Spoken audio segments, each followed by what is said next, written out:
जर भावांनो तुम्हाला लाडकी बहीण योजनेची KYC करता येत नसेल तर काळजी घ्यायची गरज नाही, कारण मी या व्हिडिओमध्ये सविस्तरपणे सांगितलं आहे। आपला व्हिडिओ तुम्ही शेवटपर्यंत बघा आणि फॉलो करायला विसरू नका। सगळ्यात अगोदर भावांनो तुम्हाला मी दिलेल्या लिंकवर क्लिक करायचं आहे। तुम्हाला असं पेज उघडणार आहे। इथे असं पेज उघडल्यावर तुम्हाला इथे या ब्लिंक करणाऱ्या बॉक्सवर क्लिक करायचं आहे। इथे ब्लिंक करणाऱ्या बॉक्सवर तुम्ही क्लिक केल्यावर तुम्हाला एक सेकंड नंबरचं पेज असं उघडणार आहे। इथे आधार कार्ड नंबर टाकायचा आहे, इथे कॅप्चा एंटर करायचं आहे, इन्फॉर्मेशन वाचायची आहे, मी सहमत आहे याच्यावर क्लिक करायची आहे आणि OTP पाठवा या बटनवर क्लिक करायचं आहे।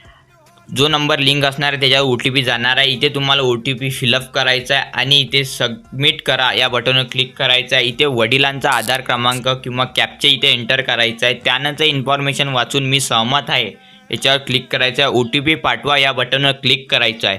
OTP वगैरे पाठवल्यावर इथे आपोआप फिलअप होऊन जाणार आहे किंवा तुम्हाला करायचं आहे सबमिट करा या बटनवर क्लिक करायचं आहे। डबल इथे वडिलांचे नाव किंवा पतीचे नाव एंटर करायचं आहे आणि इथे जात प्रवर्ग निवडायचा आहे। त्यानंतर इथे 2 प्रश्न दिल्या जाणार आहे, इथे तुम्हाला उत्तर बरोबर द्यायचे आहे आणि त्यानंतर इथे तुम्हाला सबमिट करा या ऑप्शनवर क्लिक करायचं आहे। इथे सबमिट करा ऑप्शनवर क्लिक केलं की KYC सक्सेसफुली होऊन जाणार आहे। इथे बघू शकता आपल्याला हिरवा कलरचा बॉक्स आलेला आहे, तुमची KYC सक्सेसफुल झालेली आहे। तर अशाच माहितीसाठी फॉलो करा। धन्यवाद।